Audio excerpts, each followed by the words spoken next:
Good morning. This is Stephen Baker. I'm just going to check here that I can be heard. Thumbs up. Good. I'm Stephen Baker.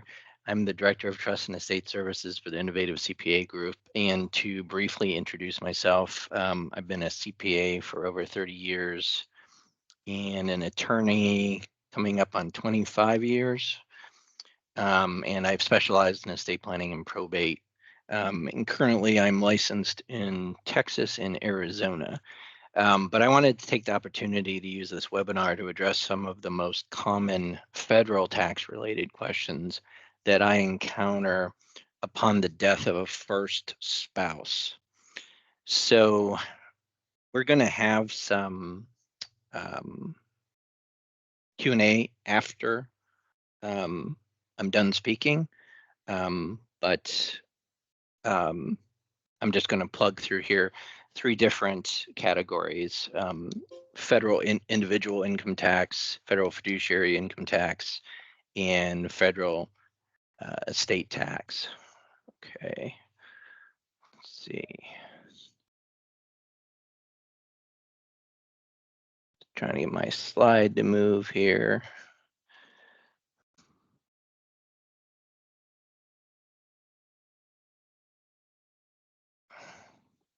Okay, there we go. Starting out with the final income tax return of the decedent. So 3 rules that tend to come up in preparing the final income tax return for the deceased spouse.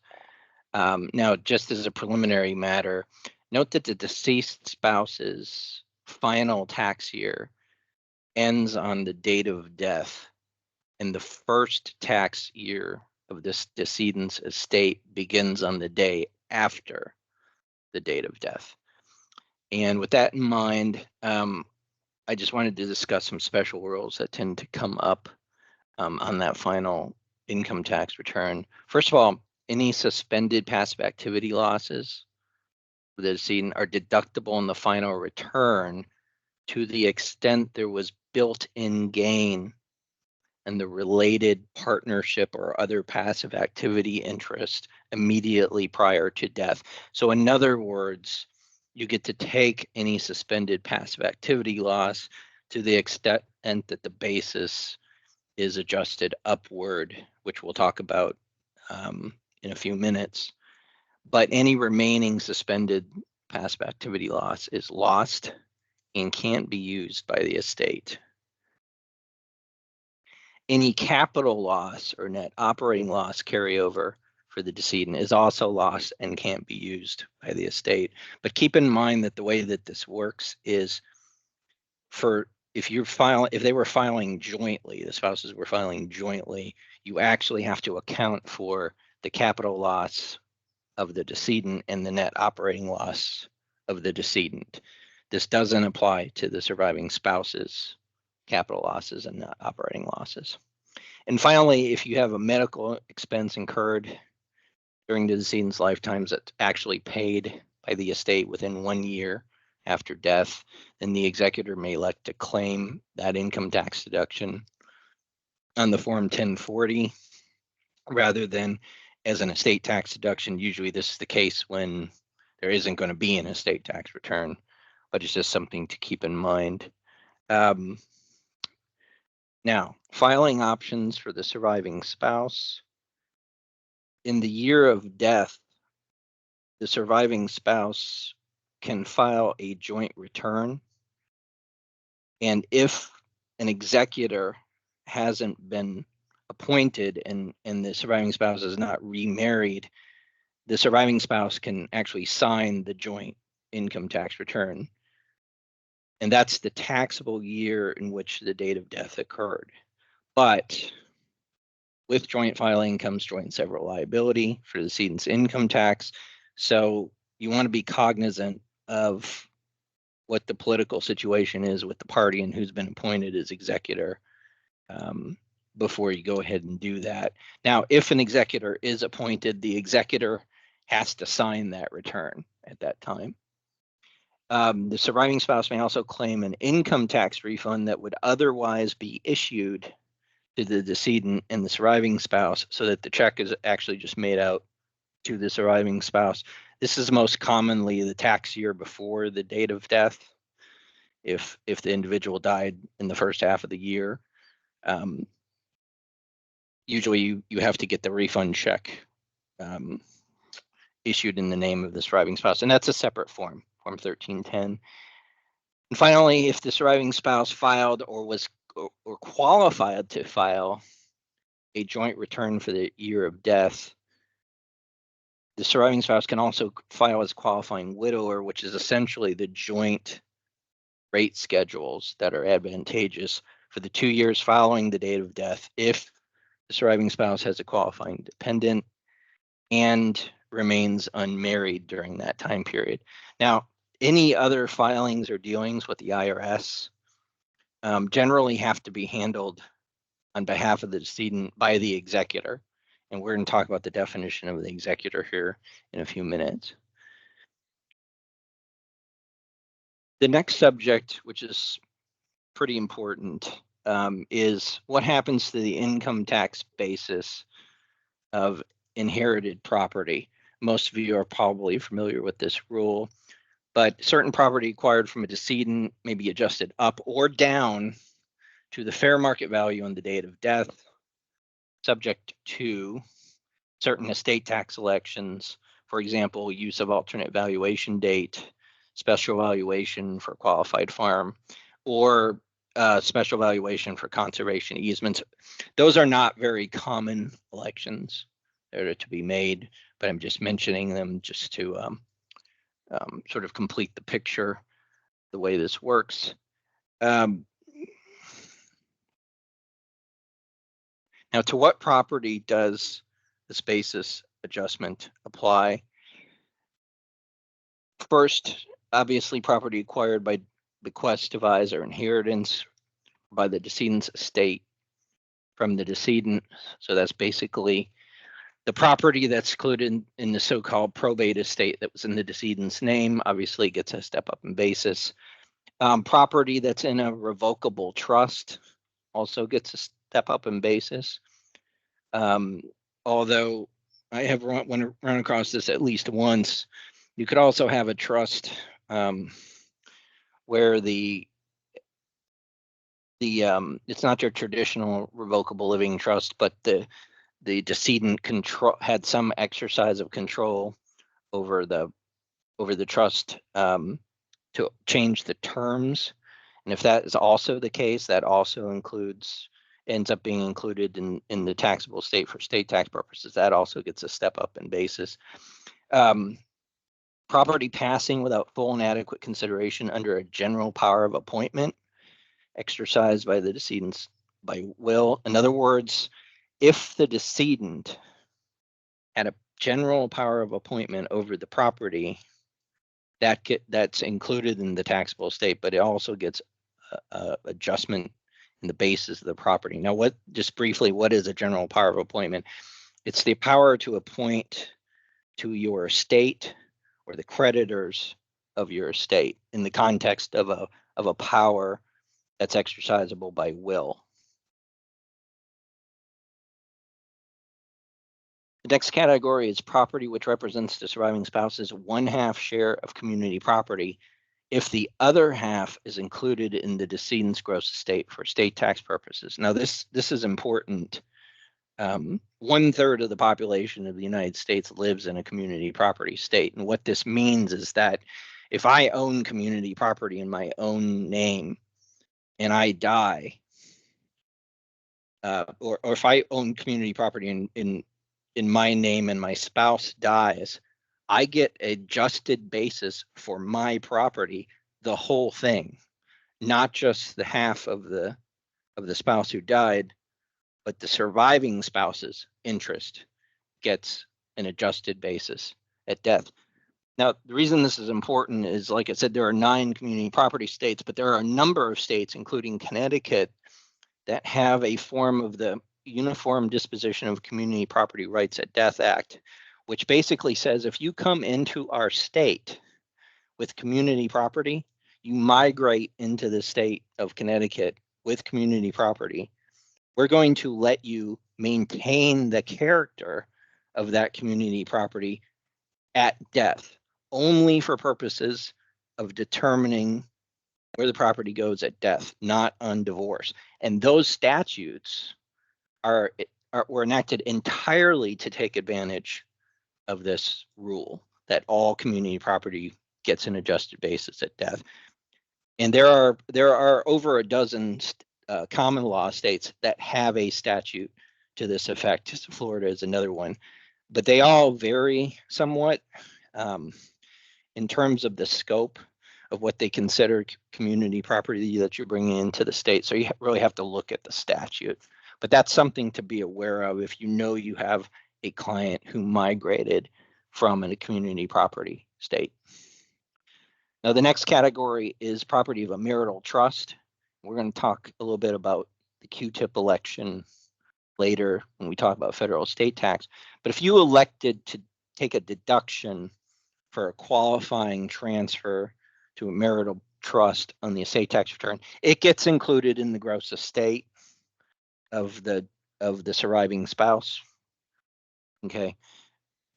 So the final one is any property other than an annuity that was acquired from the decedent by reason of death, form of ownership, or other conditions, if the property is required to be included in the decedent's gross estate for estate tax purposes. So that's really just a catch-all category. Now, to what does the rule not apply? Income in respect of decedent doesn't get an adjusted basis at death. Your most common example of that is a traditional IRA. You know, that has to be subject to income tax to whoever receives the IRA, so no adjustment to basis there. Also, a rule that sometimes gets forgotten, appreciated property acquired by the decedent by gift within 1 year of death that passes back to the original donor or donor spouse. This is sort of a rather morose planning technique that must have existed before my time, where if dad was on his deathbed, you would gift your low basis property to dad, he would die, and then it would come back to me in the will with a brand new basis. That whatever technique that was long before me has been closed. And then the final one I want to mention, because there's a revenue ruling that came out last year that sort of clarified this issue, is property of an irrevocable, unamendable trust for which the decedent was treated as the owner on the date of his or her death for income tax purposes, but which is not included in the decedent's gross estate for estate tax purposes. So this is your grantor trust. I just hated the term grantor trust because every trust has a grantor. I like grantor owned trusts, but basically another way this technique is referred to is an intentionally defective grantor trust, but you're basically making completed gifts to a trust of which the decedent continued to be treated as the owner for income tax purposes. That does not get an adjusted basis at death. There were for years, I think Jonathan Blottmacher was one of the people who proposed that you should get an adjusted basis at death. I thought that the interpretation of the statutory and regulatory language was a bit of a leap in order to do that, but you might see that having been done in the past. But last year's revenue ruling pretty much shut that down. As sort of having your cake and eating it too. Also, there's not really any good authority for that position when you get down to it. Okay. Income tax planning for the surviving spouse. If the estate tax is not likely to be imposed on the death of the surviving spouse, and we're going to talk about this in the last section, but this tends to be the case because you're looking at oftentimes older estate plans that were based on a lifetime exclusion from the estate and gift tax that was very low, at the time the estate plan was done. But now it's 13.61 million for each person who would pass away in 2024. Now in 2026, that effectively drops in half, but still you have a lot of estate plans that were drafted in a very proactive estate tax minimizing way, whereas now you're not so much worried about that as you are getting the adjusted basis at death. So when you have that situation, a couple of things to consider, and I'm using the term consider here deliberately because every situation is factually different, but just some ideas to think about. If the surviving spouse had their own grantor-owned trust to which they made completed taxable gifts, so those trust assets will not get an adjusted basis at death when the surviving spouse dies, and they won't be included in the taxable estate. You might consider exercising a power to substitute trust assets that have low basis with assets that the spouse just inherited from the deceased spouse that just got an adjusted basis upward. The reason I mention this is most intentionally defective trusts are intentionally defective because of a power to substitute trust assets in the grantor held in a non-fiduciary capacity. That's oftentimes the thing that makes it a grantor-owned trust. In this case, you can use that power. You don't have a taxable sale or exchange because the surviving spouse is the grantor owner of the trust, and thus you ignore any exchanges between the trust and the surviving spouse for income tax purposes. But you can get the low basis assets out that have high appreciation and get other assets that were just inherited into that trust, which is not going to get an adjusted basis at death. You'd also do this by purchasing low basis assets in exchange for a promissory note. And that's if you didn't have that power to substitute trust assets for some reason.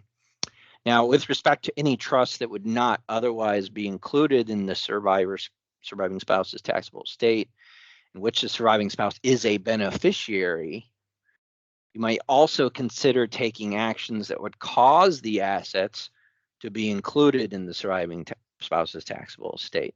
So now you're not so much worried about estate tax being an issue on the surviving spouse's death. You really want to get that adjusted basis at death.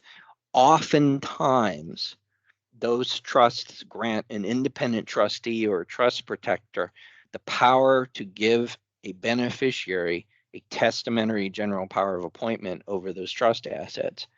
And if that power exists and is exercised, then what would happen is those assets would come into the surviving spouse's taxable estate, and they would get an adjusted basis at death. So those are just some things to look for in terms of income tax planning for the surviving spouse when it's unlikely that there's going to be much estate tax exposure, if any. Now, the next section that I want to talk about here, next category, is federal fiduciary income tax. And for the attendees that aren't attorneys, I wanted to go over some basic definitions here. A decedent's estate are assets that were titled in the name of or directly owned by the deceased person at the time of his or her death, but do not pass to some other beneficiary via a trust or by operation of law, like joint tenancy or tenancy by entireties, or by a contractual provision, like a life insurance or an IRA beneficiary designation. And all decedents' estates are either a probate estate, which passes under the terms of the last will and testament of the decedent that's admitted to probate. Probate is the process where a court validates a particular will as being the last will of that person and disposing of that person's property. That's a judicial process. Or if the person died without a will, the term is intestate, which can be used as a noun or an adjective. And that's basically the property that passes to the decedent's heirs at law under the applicable statute. Every state has a statute that says if a person dies without a will, here's where the property goes. And that's called intestate. Now, under state property law, the fiduciary appointed to administer a probate estate is referred to as an executor. The fiduciary appointed to administer an intestate is usually referred to as an administrator. And the statute or a will may also refer to those interchangeably as a personal representative. So if you see those terms, that's what they mean. The documentation of legal authority to act on behalf of an estate is usually called letters testamentary or letters of administration. That's literally the document that the executor takes to the bank to open an account in the name of the estate. They take the letters testamentary with them. For federal income tax purposes, for the most part, the term executor refers to the party actually appointed to serve as executor or administrator of the decedent's estate. Now, even though a surviving spouse can do the things that we talked about in the previous slide, file that final joint income tax return, request a refund, and even though a trustee of a revocable trust could make a 645 election, we're going to talk about that in a few minutes, it's still the case that in dealing with the IRS, for income tax purposes, they generally require that it's the executor who's been appointed to serve on behalf of the estate. Now, I've had this come up where there was a major IRS examination going on, a settlement for a couple of $1 million in back taxes, and the individual died in the middle of the examination. Nobody had the authority to continue to negotiate with the IRS until we appointed an executor here in Texas. There was no probate estate, still had to have the executor. The IRS wouldn't deal with anybody else on that examination. Now that's federal income tax purposes, but for purposes of the federal estate tax return, the term executor means something a little different. It's the person who's appointed as executor or administrator of the estate within the United States, or if there is no such party, any person in actual or constructive possession of the decedent's property. What that means practically is that the trustee of a funded revocable trust, which is a very common technique in most states in the United States to avoid probate, that trustee can file that estate tax return for estate tax purposes. Again, this is a very different definition than the definition of executor for income tax purposes. Now in Connecticut, which I'm only familiar with in passing, because I did not practice in Connecticut, in lieu of initiating formal proceedings to probate a will or declare heirs, you have the possibility of having a small state proceeding for estates under $40,000 to allow the successors to the property to pay the remaining debts and distribute the excess assets. And then if you have a fully funded revocable trust and you have no assets, you can do a tax purposes only proceeding in Connecticut for the purpose of filing the estate tax return. Now, this is important in Connecticut because there's an estate tax lien on Connecticut real estate, and the only way to get rid of that lien is to file an estate tax return. And in Connecticut, all estates essentially have to file an estate tax return regardless of the size of the estate. Now, whether you file it with the probate court, the original with a probate court, or you file it with the taxing authorities, depends on the size of the estate. But because of that Connecticut requirement, the tax purposes only proceeding exists to allow, for example, the trustee of the revocable trust to go ahead and file that tax return on behalf of the estate.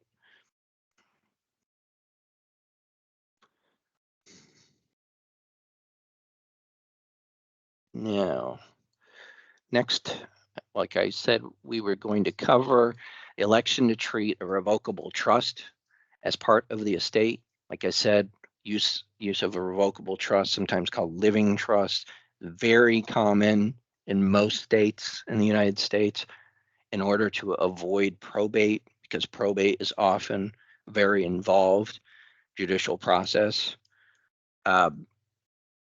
By filing Form 8855, the trustee of any trust over which the decedent was treated as the grantor owner due to a power to revest title on him or herself, i.e. the power to revoke the trust and return the assets to themselves, and any executor or personal representative or administrator who is appointed to act on behalf of the estate, if there is any, may join together to make an irrevocable election to treat that qualified revocable trust as part of the estate for income tax purposes. Now, keep in mind, if the person had more than one revocable trust, all of the revocable trusts can join in this election.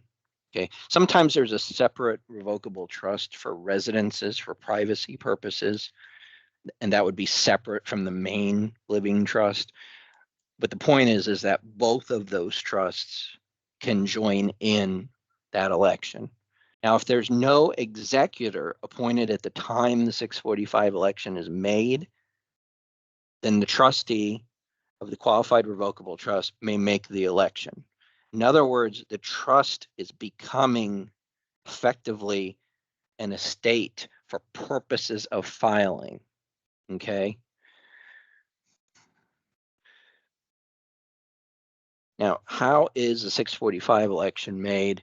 Form 8855 has to be signed by the trustee of the electing trust and any appointed executor, and is filed separately from the income tax return by the due date of what would be the estate's first 1041. Okay. Now, a word about, I just want to interject here about taxpayer identification numbers.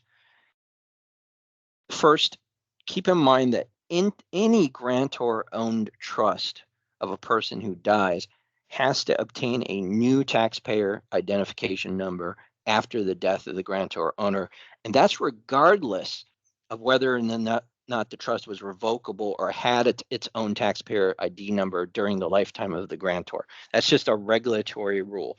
All grantor-owned trusts must get a new taxpayer identification number when the grantor owner dies, period.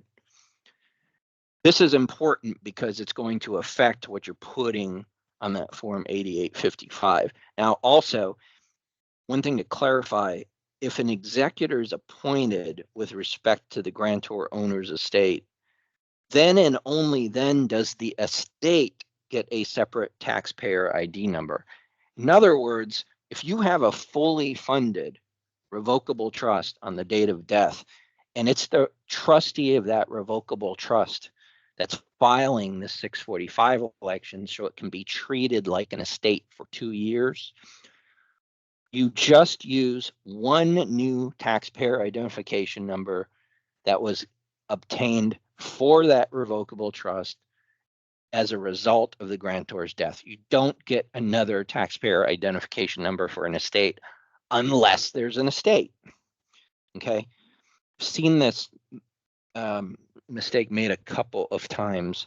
It's kind of confusing because a lot of the language in the instructions refers to the estate and the revocable trust, when in fact, in that situation, it's just the trustee with a revocable trust who's making the election.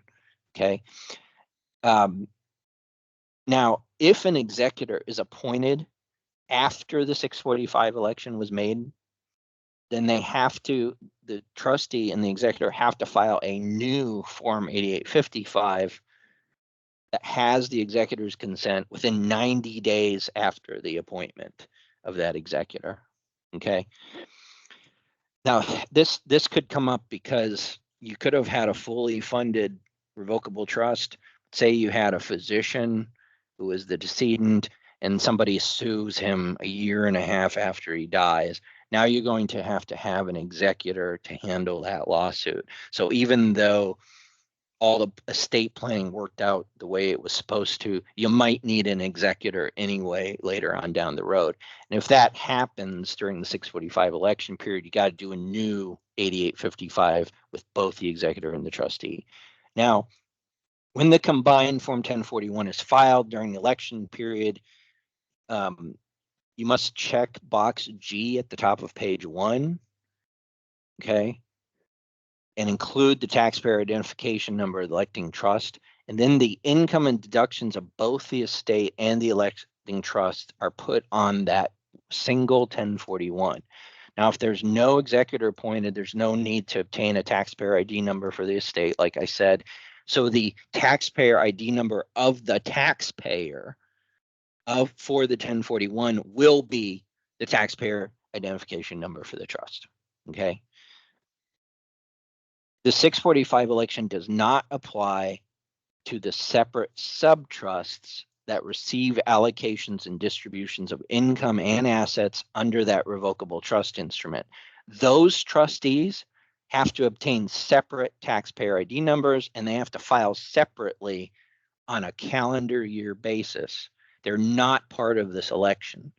So if you have a revocable trust that says, upon the death of the first spouse to die, these assets go into the marital trust, these assets go into the bypass trust. The marital trust and the bypass trust are separate taxpayers. They're not covered by this election. They have to file, like all trusts, on a calendar year basis. But those trusts do not come into existence until they actually get assets from that master revocable trust. Sometimes that master revocable trust is referred to as an administrative trust. Sometimes see that in the language of the instrument. Okay. How long does the 645 election last? It expires on the 2-year anniversary of the date of the decedent's death, or if an estate tax return was actually required. Now, what I mean by that is the threshold for filing an estate tax return was exceeded, not because you're just making a deceased spouse exclusion election or portability election, or because you're allocating GST exemption, or maybe you're making a Q-tip election. It has to be that the estate was large enough that you either met the filing threshold. Again, this year it's 13.61 million. If the taxable estate and adjusted or gross estate and the adjusted taxable gifts exceed 13.61 million, then you have to file an estate tax return. If that is true, then you have from the 6-month anniversary of the date of the final determination of estate tax liability. Now that may take several forms, including reaching a settlement, the IRS, but in the absence of some examination of the estate tax return by the IRS, basically what the regulations say is that final determination is the issuance of a quote unquote closing letter. Now,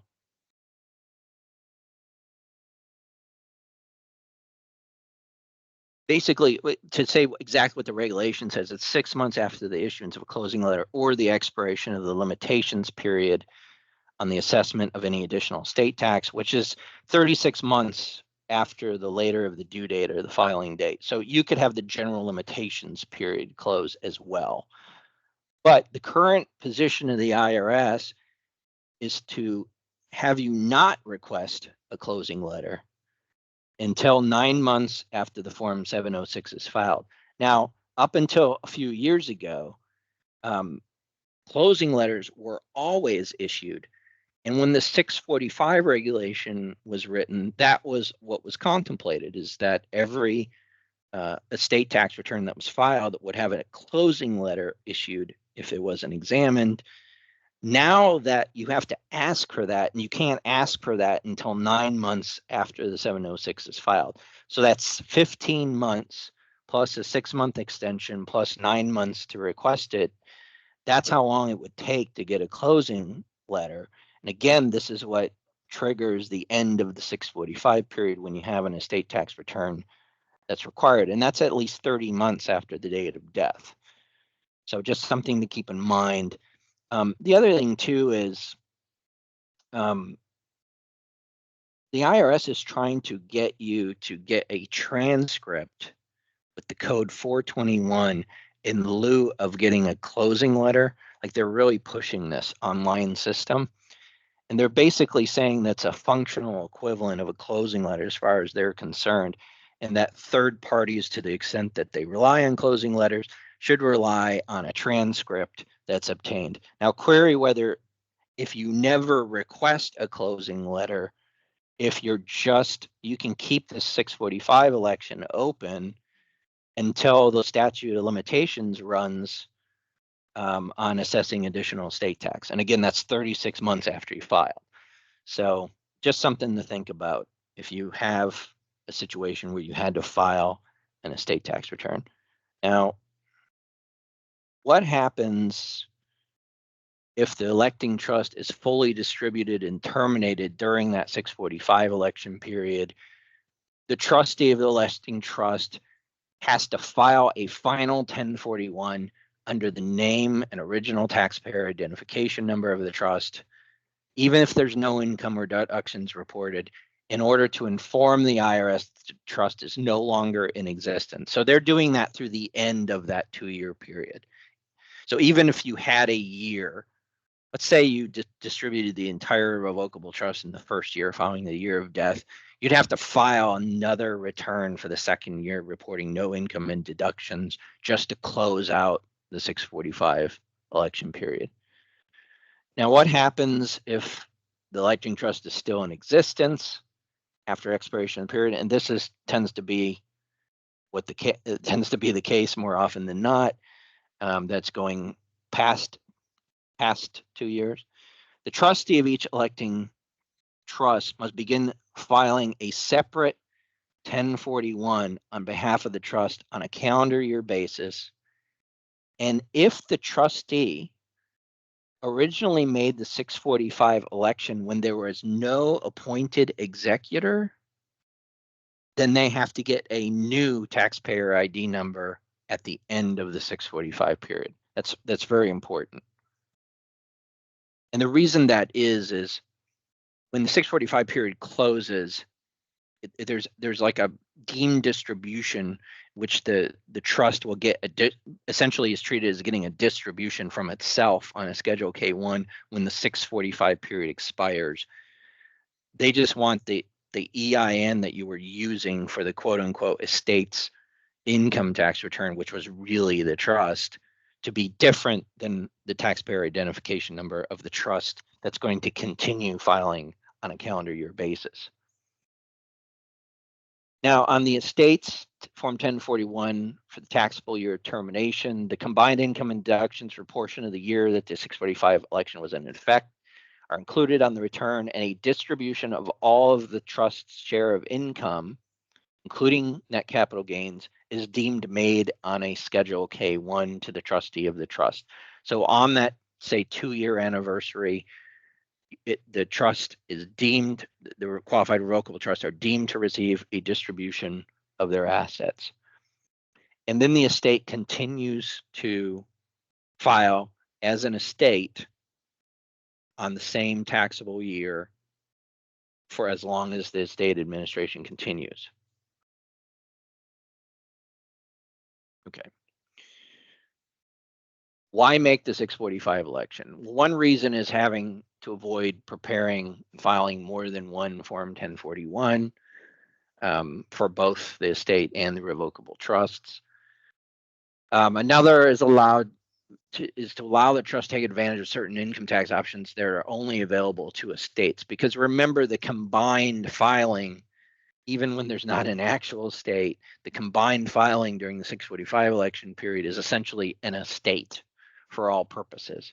So the trust would get to use a fiscal taxable year available for an estate rather than a required calendar year for a trust. And where it comes in handy is when you've already missed the due date for the trust to file. Let's say the decedent died in December, so you only have a couple months after the date of death to file an extension for that revocable trust tax return. If you miss the deadline, you could piggyback on top of the estate by making the 645 election. Now, the estate's fiscal year can end at the last day of any month that precedes the first anniversary of the date of death. So if the person died in December, they can have a first fiscal year that ends the next November 30th. It can be that long, okay? The second thing is estates don't have to pay estimated payments generally for the first 2 years of their existence, so the revocable trust would get out of that requirement. Another reason that I've seen is estates have longer eligibility for holding S corporation stock as a qualified shareholder that a revocable trust and its subtrust might not have. So a revocable trust would have 2 years after the date of death. Okay. But if you're treating it like an estate, what happens is if you make a distribution to a subtrust, like the marital trust under the revocable trust agreement, or the credit shelter trust, or a trust for the children, then the subtrust has another 2 years to qualify as a shareholder, additional period that you don't have to worry about making electing small business trust election or QSST election if that's available. So you have a little more time with S corporation stock. You have continued recognition of the decedent's active participation in determining the qualification for deductibility of up to $25,000 in passive rental real estate losses for the first 2 taxable years of an estate. That wouldn't exist if the revocable trust just filed on its own calendar year basis, okay? That's something that only exists for estates. You have the eligibility for the deduction for medical expenses I mentioned earlier. In other words, if you have a fully funded revocable trust and medical expenses incurred prior to death that are paid after death by the trustee, those qualify as being paid by the estate for tax purposes.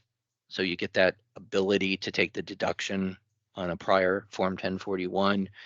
And then finally, and again, I'm doing these in terms of most likely to come up. This is not exactly a really exhaustive list, but the other things tend to be more esoteric, like reforestation expenses and things like this. But the last one that I've encountered is when you make a pecuniary distribution, that is a distribution to somebody who's entitled to a fixed sum of money. So let's say when the first spouse dies, a child is entitled to $100,000.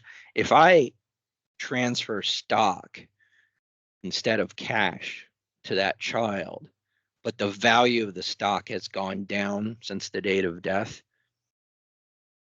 if it were a trust, that loss is suspended. But for an estate, the estate can actually recognize the loss on making that in-kind distribution to satisfy that fixed amount. Okay, not really likely to come up, but just one of these advantages to being an estate versus a trust. Okay, a couple of items I wanted to go through on the final taxable year of a termination of a trust, and also applies to estates as well. The beneficiaries who succeed to the property of the trust. Now, usually this is the residuary beneficiary, but if there is no residuary and you have to eat into the shares of other beneficiaries, for example, beneficiaries who receive some sort of fixed amount, technically they could be the beneficiaries who succeed to property of the trust, but this is usually the residuary beneficiary, okay, who's entitled to these. Any unused net operating loss and capital loss carryovers of the trust pass through to the beneficiaries who succeed to the property. Okay, and there's a spot on the K1 for the 1041 denoted for this. And then any excess of deductions other than charitable deductions of personal exemption over the gross income of the trust in the final year. Again, these apply in the final year on termination of a trust or estate. Now, I've seen people speak on the subject and they say, well, there's no more miscellaneous itemized deductions after the 2017 Tax Act, so don't worry about this. That's not actually what the regulations say. First of all, you have regulations that say the character to the trust carries forward to the beneficiary.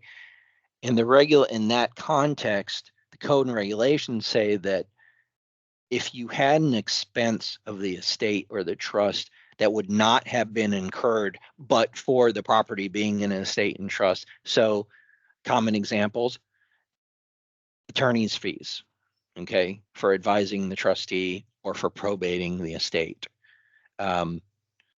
Tax preparation fees for the 1041, for example.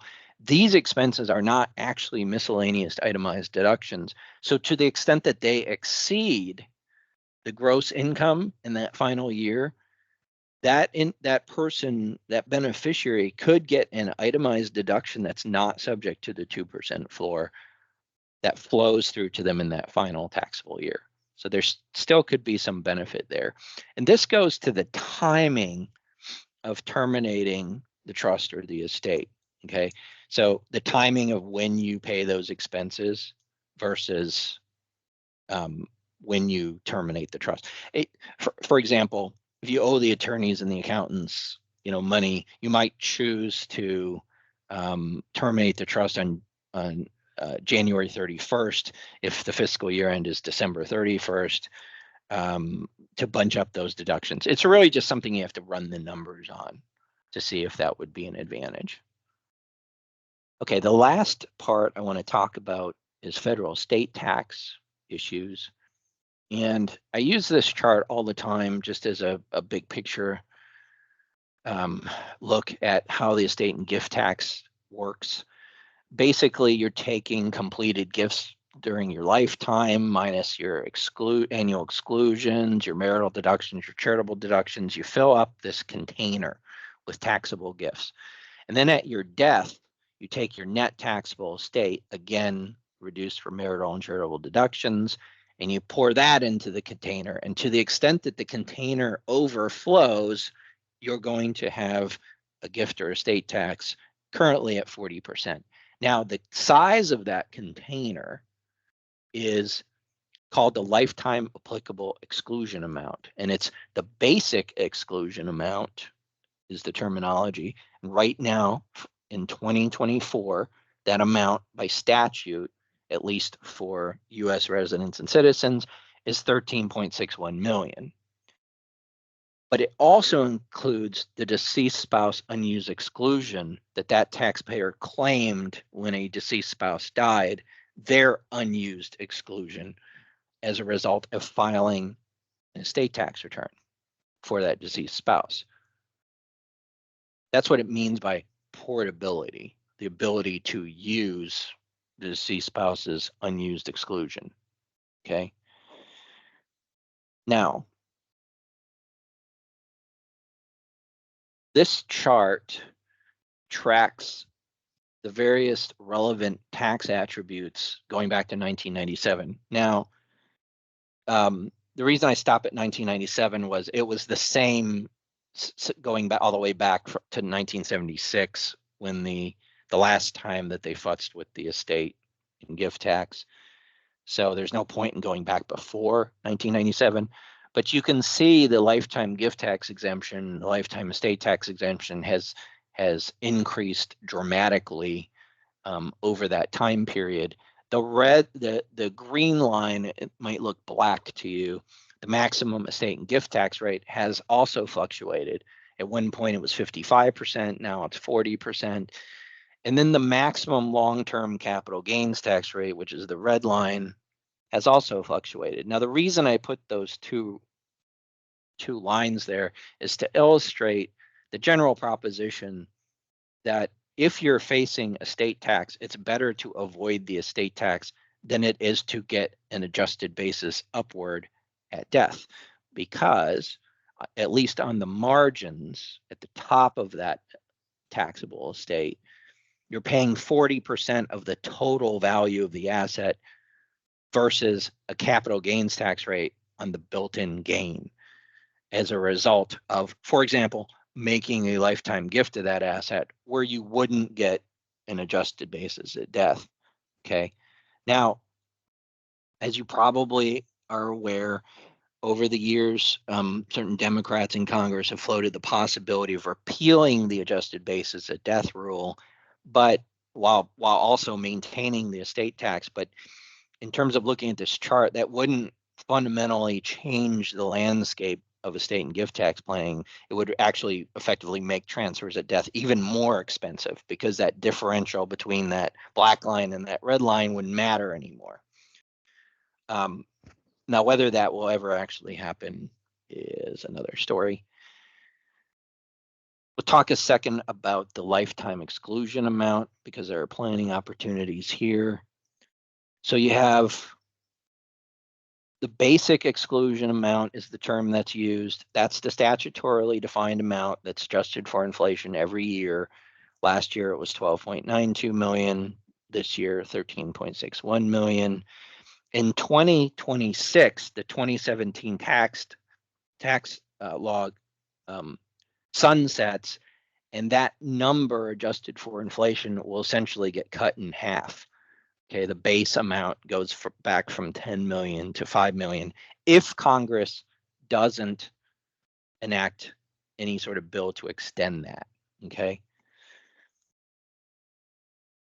The deceased spouse unused exclusion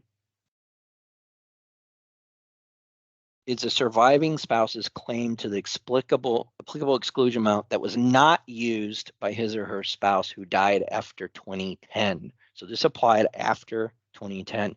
A lot of reasons this is why estate plans before 2010 often look different than estate plans that were done after 2010, because before 2010, you had to design a disposition on the first spouse's death that made sure that you were using whatever lifetime exclusion that the deceased spouse had so that it wouldn't go to waste.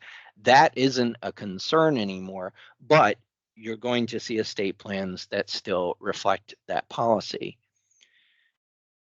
Now, the executor of the deceased spouse's estate has to file a timely estate tax return to make the election to claim the DSUE for the surviving spouse. It's not automatic. You've got to file a return. Now, there's a special procedure. It's in Revenue Procedure 2022-32, where if you missed the deadline and you weren't otherwise required to file an estate tax return, you can make a DSUE election. Okay, so there is a special procedure to do that within the 5th anniversary. That's 5 years of decedent's death. So if you didn't have to file a return because you didn't meet the thresholds, but you needed to make the deceased spouse unused exclusion amount, you may have up to 5 years in order to make a late election and claim that exclusion. Okay. Now, at any given time, a donor or decedent's executor can only use the DSUE of the last individual to whom he or she was married. In other words, you can't keep marrying people and adding DSUEs. You only have a DSUE for the last person you were married to and died. Now, that being said, if you look very closely at the regulations in terms of making taxable gifts, the way the formulas work out is you end up using DSUE before you end up using your own basic exclusion amount. That's kind of the way the ordering works. So you might want to keep that in mind as well. Now,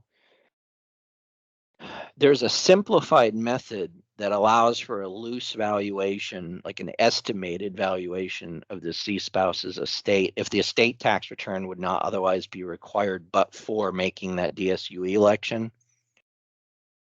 And basically the way that applies is you're giving the IRS an estimate of the value of the assets that are qualified for the marital deduction or the charitable deduction.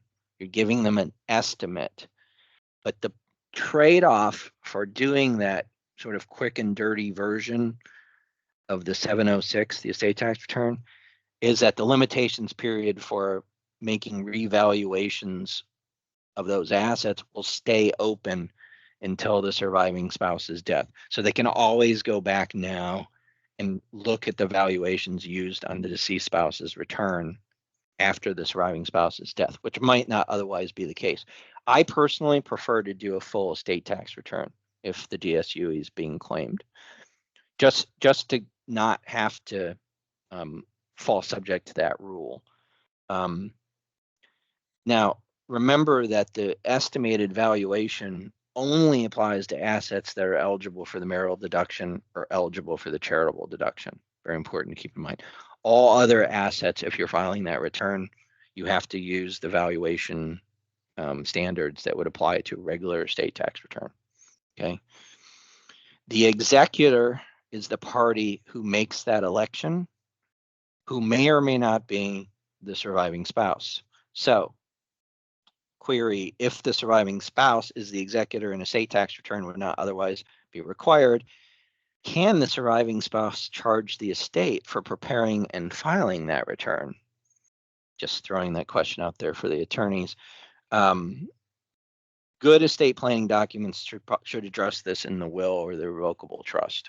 Okay, so there might be a provision that actually says that. When I used to draft wills and trust, I actually said if the surviving spouse made a timely request for the return to be filed, the estate paid for it. The estate would prepare the return and pay for preparing it, period, so that there's no controversies with the other beneficiaries. It's clearly stated, but there are other approaches to that. And if you come up, if you're facing that situation, look to the governing documents. Now, it's always limited, the deceased spouse exclusion amount is always limited to the basic exclusion amount on the deceased spouse's death. At any given time, a surviving spouse can only use the DSUE of the last person they were married to when they died, as I mentioned before. Keep in mind, though, that there's no, if the deceased spouse dies when the lifetime exclusion is high, i.e. before 2026, and the surviving spouse dies after that, the surviving spouse still gets that enhanced deceased spouse exclusion. They still get the higher exclusion amount that they can add, essentially, to that container that was in that first slide. And that's this slide right here. You're not going to lose, and this is true not just for the deceased spouse exclusion amount. This is also applicable to one's own basic exclusion amount.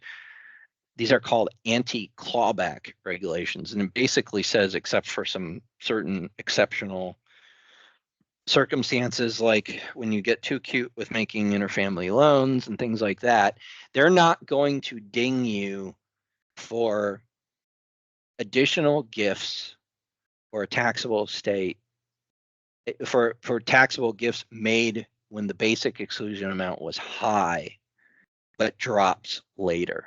Okay, so if I make $13 million in taxable gifts now, and then I die when the basic exclusion amount has dropped to, say, 7 million, they're not going to assess state taxes on the difference between those exclusions. If I use the exclusion when it's high, I will not lose it, if that makes sense. Okay. And that's the same is true for if I claim my spouse's deceased spouse unused exclusion. And that's why taxable gifts have been popular for the last couple of years, because of this use it or lose it idea. Use that exemption before it drops in half, because there's not a whole lot of confidence that Congress is going to act before 2026. Okay. And even if they do, in terms of the benefits, after-tax benefits of making taxable gifts, there's not a whole lot of downside to maxing out those taxable gifts now. Okay. Now, a few things about the marital deduction. Oh, one more thing I want to say about portability. There's no portability of the GST exemption. So GST planning is going to have some different dimensions than estate and gift tax planning when you're looking at estate planning documents and you're making these decisions after the death of the deceased spouse. A little beyond the scope of this webinar, but just something I want to throw out there. You still only have your GST exemption during your lifetime. Okay.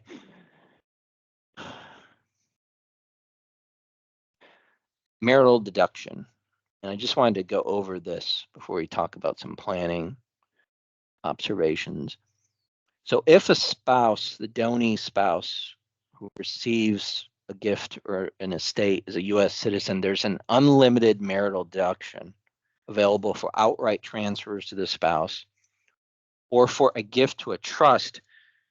And there's 3 requirements. In that trust, the spouse has to be entitled to all of the income.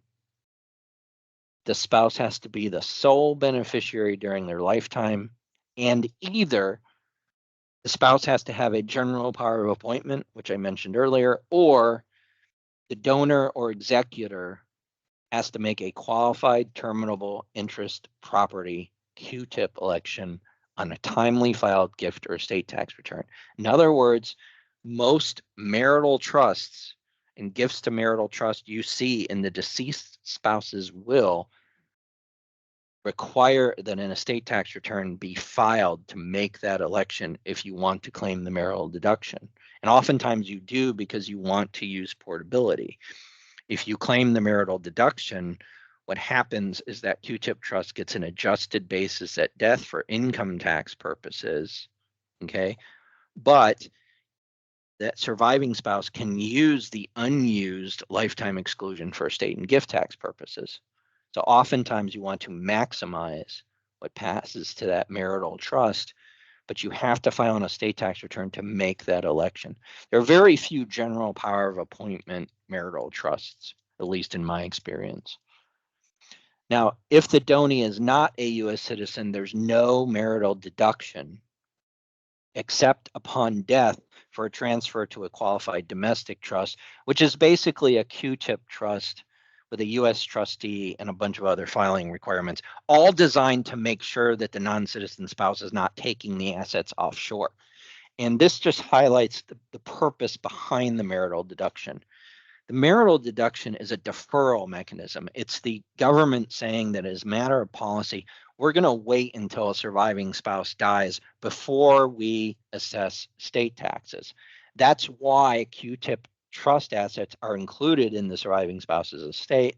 And that's why there's qualified domestic provisions if the spouse is not a U.S. citizen, so that they can't then take the assets offshore and then never be subject to estate tax, basically.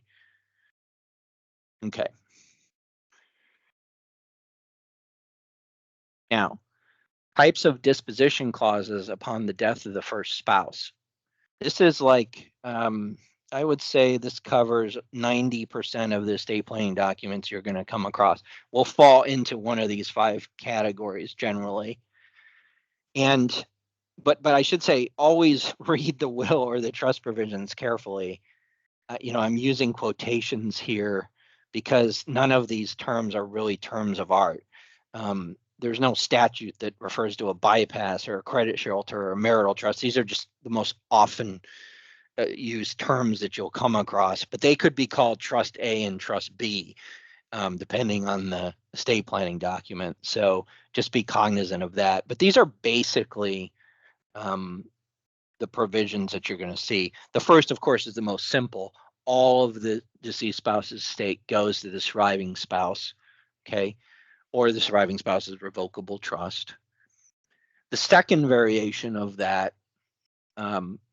is all to the spouse, but with the option of the surviving spouse making a qualified disclaimer to a trust for the lifetime benefit of the spouse, which may or may not be Q-tippable. Now, why would you do that? It's often because, for example, the surviving spouse wants those assets to be protected from creditors. Okay. If the assets pass to a trust as a result of a qualified disclaimer, then the creditors of the surviving spouse, the vast majority of them can't reach those assets. Whereas if the spouse got the assets, obviously the spouse's creditors could reach them. So you might have a non-tax reason for making that qualified disclaimer. But remember, qualified disclaimers are formal documents that have to be made in accordance with state law and federal law within 9 months of death and before the surviving spouse accepts the benefits of the property being disclaimed. So that's something that has to be, that's an option that has to be part of that first meeting after the death of the deceased spouse. Now, the third thing is all assets to a QTIPable marital trust. In other words, it qualifies for marital trust. The spouse is the sole beneficiary. The spouse gets all of the income. And if the executor wants to make the QTIP election, they can, and it will qualify for the marital deduction. Now, in a portability world, post 2010, this is probably my most popular method I used because it gives flexibility to the executor and the surviving spouse to essentially do the estate planning after the deceased spouse dies rather than locking into something before the surviving spouse dies. You can look at the situation. You could make the QTIP election or not make the QTIP election, depending on the facts. You can make a partial QTIP election as to part of the assets and take a marital deduction and make it and leave the other assets in a non-QTIPable trust and not have them qualify for the deduction. You can make various GST tax elections. You can basically split those trusts and really have a lot of flexibility when that deceased spouse dies. That's a very common thing that you might see in a post 2010 estate plan. Now, D and E tend to be situations. This is how estate plans were, most estate plans, at least for large estates, were done before 2010. And that's basically a formula in the estate plan where a maximum amount or fraction that may pass free from estate tax goes to the bypass or the credit shelter or the family trust or whatever they call it, which benefits the spouse or benefits the spouse and the other beneficiaries, but will not be included in the spouse's taxable estate as his or her death. And then the remainder goes to the spouse or the spouse's revocable trust. Now, the idea here is that that formula makes sure that the unused lifetime exclusion from the estate and gift tax of the deceased spouse gets put into a trust that won't end up in the surviving spouse's taxable estate. Okay, it's to make sure that that happens. And again, that was important before portability because if the deceased spouse's exclusion wasn't used, then it was lost. Okay, now the simpler version of this then says whatever exceeds the remaining exclusion amount then passes to the spouse. E is a variation where whatever the remainder is passes to a marital trust for the surviving spouse. And again, the reason that you might do E instead of D is non-tax reasons, for example, creditor protection for the surviving spouse to keep the assets away from the surviving spouse's creditors. Okay. Like I said, over 90% of the estate plans are going to fall into one of these general categories. The formulas for D and E vary. Okay. Sometimes they're fractional shares. Sometimes they're expressed as fixed amounts. Sometimes the language is reversed. For example, the minimum amount that may pass to the spouse, and then the rest goes to the bypass trust, but it's the same general idea, okay? Now, the portability election is generally applicable to A, B, or C there, which I've sort of colored as green. And as an advisor, you have options in terms of making QTIP elections and claiming portability or not making QTIP elections with respect to trusts. You're more likely to encounter clauses D or E, which are intended to guarantee that that decedent's lifetime exclusion is utilized with respect to documents that were done before 2011, because that was sort of the default for large estates. Now, again, note that all of these trusts, bypass, marital trust, They can be further divided to allocate or not allocate GST exemption. But again, don't want to dive too much into GST in this presentation. Now, just some general planning observations within this context. If there's a high probability that the spouse's estate, after you take into account any portability election and any Q-tip elections, will be subject to estate tax, there's a high probability. You'd fund any bypass trust or any non-Q-tip marital trust that's not going to be included in that spouse's estate at death with assets that are most likely to grow in value. And those assets should be the last assets that are used to support the surviving spouse.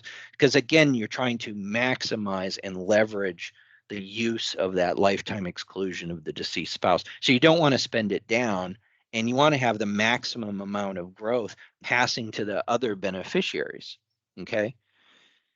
If estate taxes are your primary concern, but if there's a low probability that the spouse's estate will be subject to estate tax, then you want to fund that bypass trust, if that's what you're locked into, with assets that are least likely to grow in value, because they won't get an adjusted basis at death because they're not included in the surviving spouse's taxable estate. Okay, so it's really important that when you have that planning meeting after the deceased spouse dies, to think about looking forward to that chart where the lifetime exclusion is going, what's going to happen here with the surviving spouse in terms of estate and gift tax? Should we be worried about it? Is this estate, the combined estate, of a sufficient size? Because that really informs how you're going to fund those trusts. But don't let the tax tail wag the estate planning dog. For example, before you suggest distributing assets out from the bypass trust to the surviving spouse to take advantage of the adjusted basis at death rule, this is a very common proposal. You know, we're locked into this bypass trust, but we're not concerned about estate taxes. So let's just get rid of this bypass trust and give it to the surviving spouse so we all get adjusted basis at death. Just keep in mind, and this is more to the CPAs in the audience, that there may be really good non-tax reasons for those assets to be in trust. For example, they may wanted to maintain the estate planning provisions for the non-spouse beneficiaries, or maybe they wanted the assets protected from the surviving spouse's creditors. So you don't, again, want these decisions being made in a vacuum that doesn't consider the other estate planning goals beyond mere taxes. And that's pretty much it. So I'm open for any questions that any of you might have.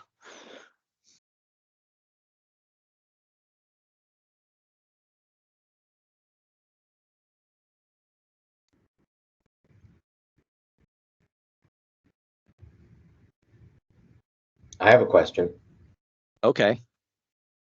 If you have a revocable trust and the person dies, let's say in June, and everything in that revocable trust was heretofore reported on his tax return, and he's got a federal ID number for that revocable trust, but he doesn't get a K-1, he gets the grantor letter, right? Right. When he dies, up through the date of death, he gets the grantor letter. Right. Right. Up through the date. That's what I wanted to confirm. Up through the date of death, he gets the grantor letter. And after that, the income is reported on a 1041, and the beneficiaries would then receive a K-1 during that transitional period while it's earning income but hasn't distributed assets yet. Right. And practically speaking, what I would do is, because you have to get a new taxpayer ID number for all grantor trusts, the return that you file up through the date of death for the trust, the grantor trust return, yes, I would make final in the year of death, and then I would start a new return for the day following the date of death with the new taxpayer ID number that you're required to get for the revocable trust. Okay, that was actually my question. Do we need a new federal ID number? We don't. Yes. We don't bifurcate the year. We close one out and we basically start another, because now that trust is no longer a grantor trust. It's no longer revocable. At the time of death, it becomes irrevocable. Yeah. I mean, the short answer is that's what the regulation tells you must do. Okay. um, Right. what the fact that it's going from grantor to non-grantor, I guess, is a good reason to do it that way. But keep in mind that there are other contexts where you can have a partial taxable, partial, non-partial grantor trust that's certainly anticipated. But yeah, in this context, you close out the old taxpayer ID number, you start with a new one the day after the date of death. Thank you.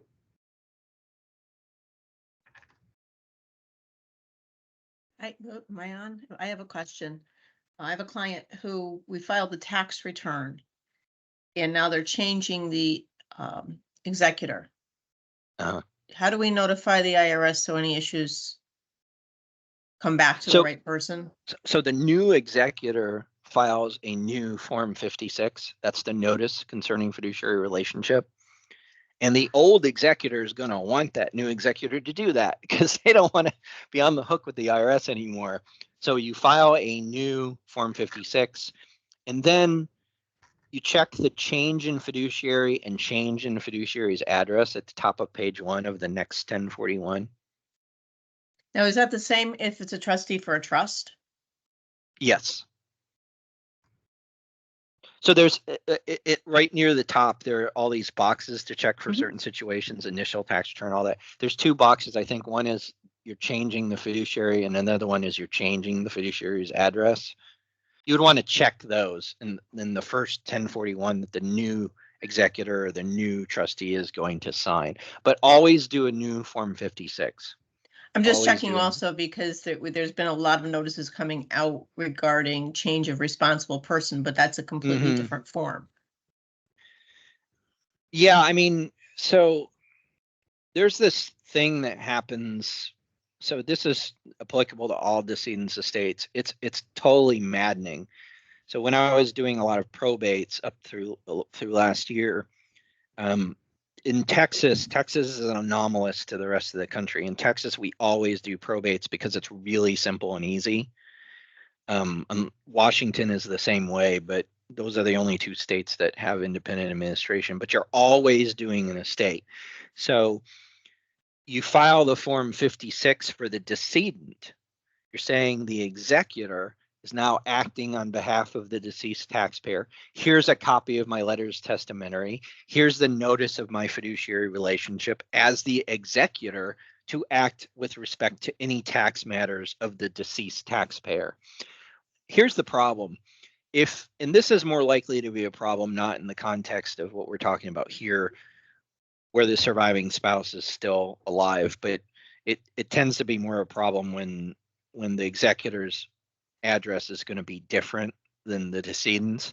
You also have to do an 8822 change of address. And apparently there's a real chicken and egg problem with the IRS with these. As best to what I've settled in doing, which has not been 100%, is you send the Form 56 in first, and then you do the 8822 change of address of the taxpayer. Because remember, the executor's new address is the new taxpayer's address. This has been a problem with the IRS. I've gotten notices on both sides of this because they go to different offices. Like the 56 gets kicked back because the 8822 wasn't filed, or the 8822 gets kicked back because the Form 56 wasn't filed. So that's just a common thing that's just happening. I hope they eventually get that fixed. But they go to the same address, don't they? Yeah, but they're not talking to each other. So you can't send them together. No, you can't. You have to send them separately. But there's a little chicken and egg going on at that office. But for me, just to throw this out there, if you do have an executor whose address is different than the decedent, I tend to have more luck filing the Form 56, waiting 4 to 6 weeks, and then filing the change of address 8822. Just a suggestion. I tend to have less problems filing it in that order. Okay, thank you.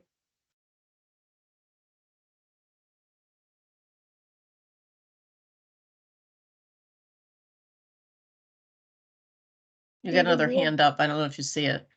Yeah. Oh, yeah. Go ahead, Christina. Hi, Stephen. How are you? Okay, how are you? All right. I just had two things, actually. First, there's a comment in the chat board that you might want to address. Okay. It looks like someone posted, you mentioned that no new EIN is needed if fully funded revocable trust, and if there is no executor, then 1041 and 8855 forms should use same EIN. I don't know if you saw that comment. Right. Well, let me That question. clarify.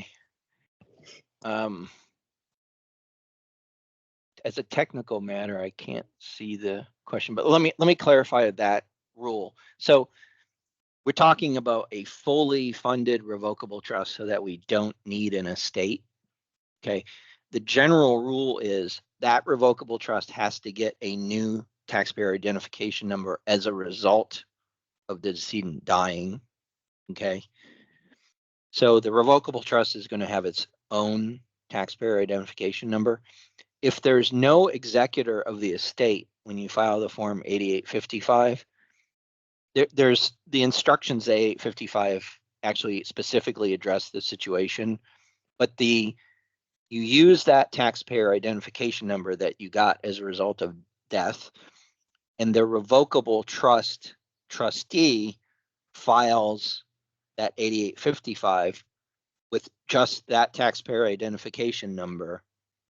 And the instructions tell you how to do that because it's a little, there's all these statements being sworn to by the quote unquote executor, but they file the election with that taxpayer identification number. And then the 1041 for the quote unquote estate is filed using that taxpayer identification number. Does that make sense? In other words, you don't get a taxpayer identification number for an estate unless there's actually an estate. Hi, Steve. So it was my question. So basically you need two EIN for 1040 and 8855. So the revocable trust already had the EIN before the death. Right. But remember, and this rule has nothing to do with the 645 election. Okay. Okay. Every grantor-owned trust has to get a new taxpayer identification number when the sole grantor owner dies. Oh, okay. Period. Regardless of whether you're making the 645 election or not. So you have to get a new taxpayer identification number anyway. Okay. You're using that number to make file the 8855 and make the election if you don't have an actual executor of an estate at that time. It's just the trustee of the revocable trust. And there's instructions in there for how you fill that out. Now, at the end of the 645 election period, which is usually 2 years after the date of death, if the revocable trust, if there never was an estate and only the revocable trust was electing to be treated as an estate, at the end of the 2-year period, the trustee now has to get another taxpayer identification number at the end of the 2-year period. And it kind of makes sense when you think about it because you're using the taxpayer identification number of the trust that you got at death for the quote unquote estate's tax return. But you have to issue a K1 at the end of the period as if the quote unquote estate made a distribution to the trust. So you've got to have a different EIN when that happens. So to summarize it, every grantor trust gets a new TIN when the grantor dies. At the end of a 645 election period, if there never was an estate, only the revocable trust was filing the 645 election, then that trust also has to get another TIN at the end of the 645 election period. Oh, okay. So the 1041, so the EIN on the 1041 would be the old EIN. I'm confused really because I understand the new EIN needs to be requested when the grantor dies, which is going to be used on 8855 form. But what EIN do you use on 1041, which is basically estate? There's no estate though. the TIN of the electing revocable trust, because there is Oh, no okay. estate.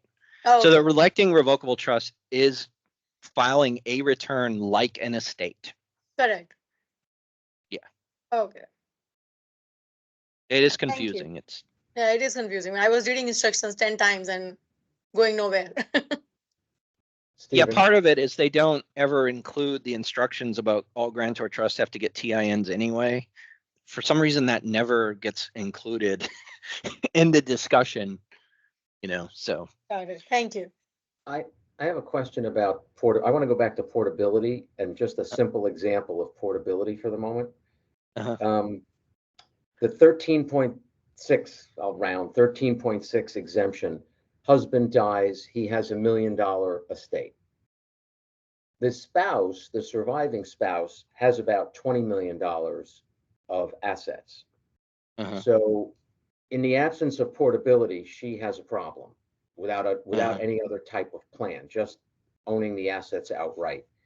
Right. When he dies, we file the estate tax return. We show that the $1 million was left. We show that, there's $12.6 million worth of unused exemption. She just taxed that 12, when you make the election on the 706 for the portability, she just taxed that onto her estate tax return. Right. And let's say she dies in 2025, so we don't have the 2026, going back to prior law issue. She pretty much gets to leave her 20 million plus the million she inherited from her husband completely tax-free for estate tax purposes, just because of the portability. Right. She has the option. So if it depends on what funding clause is in his estate plan. I mean, his estate plan may force the use of his exclusion, and then you won't have any portability because there's not going to be an exclusion left. So for example, if his estate plan if you remember those clauses, for some reason I can't go backwards here, but if you remember those clauses, if you have one of these pre-2011 type funding clauses, they said when he dies, his remaining exclusion goes into a credit shelter or bypass trust. That's going to use his exclusion. There won't be any portability because there won't be anything left. Right. Now, if the funding clause is like C, where everything goes into a marital trust and then the executor is free to elect or not elect to use the exclusion, that's another story. Then you have a planning opportunity. You could either use the exclusion or you could elect to have the marital deduction apply to the whole thing. Wow. Sorry, that's my Alexa going off randomly. You could elect portability and claim the marital deduction for the whole amount passing to the marital trust, or you could use part of the exclusion for the marital trust and have a smaller amount of portability. You have options in that case, but it really depends on the funding clause that's in his will or his revocable trust. Does it fall into one of those 5 categories? Okay. Great. Thank you.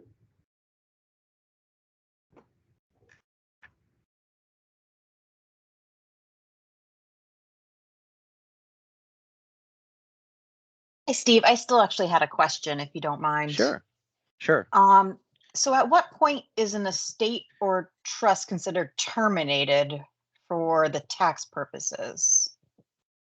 So basically, the IRS says you can consider estate or trust terminated if you distributed everything but a reasonable amount set aside in good faith for unascertained or contingent liabilities. So to pay the final bills. If you're keeping an amount in the checking account to pay the final bills, okay, usually a non-interest bearing checking account, preferably, so you won't generate any, 1099 INT, right? Yeah. You can consider the estate closed because they don't expect you to pay, for example, the final tax return. You'd be in a constant circular motion there. They allow for a reasonable amount set aside to pay the final expenses. But if the most of the taxable estate's already been distributed to the beneficiaries, essentially. Now, it goes in the other direction. Let's say that you want to keep an estate going as long as possible. This is popular if you have a problem with S corporation stock, that the distributees are not going to be qualified shareholders. So they want to keep that estate open as long as possible. Just be wary that the IRS can, under the regs, can say, oh no, we considered your estate closed after you had a reasonable time for administration. You can't just sit on all the assets and not distribute them and keep the estate open forever. We could deem that the estate is terminated when this occurred. So they always have the power to do that. And where they're looking for this is there's actually a question, I think it's on page 3 of the 1041, that says if you're in a state and the state's been open for longer than 2 years, why? They ask you to explain why. So that's what they're looking for, is that you're not just sitting on assets for some reason. You know, you're not getting those assets out to the taxpayers. They will come in and do a deemed termination if you're really abusing that. Great, thank you. Okay, I know we're at time, so if anyone needs to drop, feel free to do so. We will be sending the recording and the presentation out following this call. We do have one more question in the chat, Stephen. It says, Okay. the GST is a whole topic altogether, but can you provide a summary for when the GST becomes an issue to watch out for? How does the GST affect an estate? Well, in the context of this seminar, what it means is that if you look at those funding clauses, if you have a bypass trust or a marital trust, you may need to divide those trusts up further where you can allocate GST exemption to one of them. And if you don't have any GST exemption left, you have another one that's quote unquote non-exempt. So you're basically bifurcating trusts if necessary, because the available GST exemption amount is different than the lifetime exclusion from estate and gift tax. That's sort of the short answer in this context for that, is you may have to do some subdividing of trusts. But the GST, you know, that has to be worked out before you file that estate tax return, because you need to make GST elections on an affirmative basis on a timely filed return that's going to follow the maximum use of that. Now, to step back for a second, reason you want to allocate GST exemption to trusts is that if you make a $100,000 gift to a trust, whether during lifetime or at death, and you allocate $100,000 of GST exemption to that trust, then no distribution from that trust to any grandchild or more remote descendant is ever going to be subject to GST tax. If you don't allocate GST exemption, then any distribution ever made from that trust to a grandchild or skip person is going to be subject to that 40% GST tax. That's in a big picture what you're looking for. So if you have a marital trust and you want to use your GST exemption optimally, you could have an exempt marital trust that used up that GST exemption, and then the non-exempt marital trust, to the extent that the decedent didn't have any more GST exemption. And then the way that you want that to work is, if the surviving spouse takes distributions of principal, they're going to run down the non-exempt trust first, because that minimizes the possibility that any grandchild or more remote descendant is ever going to get a distribution. So that's kind of what you're reaching for. Hopefully I answered that question in 3 minutes. That could, to the extent I could.